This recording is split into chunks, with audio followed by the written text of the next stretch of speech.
સુરત શહેરમાં ભેળસેળયુક્ત ખાદ્ય પદાર્થો સામે ફૂડ વિભાગ દ્વારા ખાસ ડ્રાઈવ શરૂ કરવામાં આવી છે। શહેરના અલગ અલગ ઝોનમાં અધિકારીઓની ટીમો દ્વારા મરી મસાલાનું વેચાણ કરતી દુકાનો અને સંસ્થાઓમાં ચેકિંગ હાથ ધરાયું છે।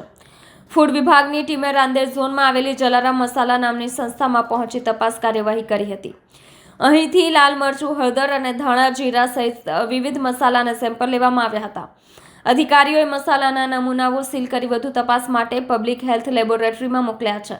લેબોરેટરીમાં ગુણવત્તા અને ભેળસેળની તપાસ બાદ રિપોર્ટ તૈયાર કરવામાં આવશે। ફૂડ વિભાગના જણાવ્યા મુજબ જો રિપોર્ટમાં ભેળસેળ અથવા ગુણવત્તામાં ખામી સામે આવશે તો સંબંધિત વેપારીઓ અને સંસ્થાઓ સામે food safety and standard act હેઠળ કાર્યવાહી કરવામાં આવશે।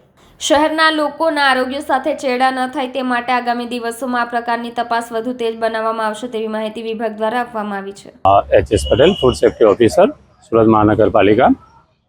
હાલમાં ઉનાળા ઋતુમાં મરી મસાલાનો સૌથી વધારે વેચાણ થતું હોવાથી અને સૌથી વધારે ઉનાળામાં આ મરી મસાલા ભરતા હોય ગૃહિણીઓ ઘરમાં, એના માટે ડેપ્યુટી કમિશનર અને મેડિકલ ઓફિસર હેલ્થની સૂચના અન્વયે કોર્પોરેશનના દરેક ઝોનોમાં મરી મસાલાનું ઉત્પાદન એટલે ઘંટી દળતા હોય છે, છતાં તેમાંથી વેચાણ થતું હોય એમાંથી નમૂના લેવાની કામગીરી ચાલી રહી છે। કેટલી ટીમો બનાવી છે?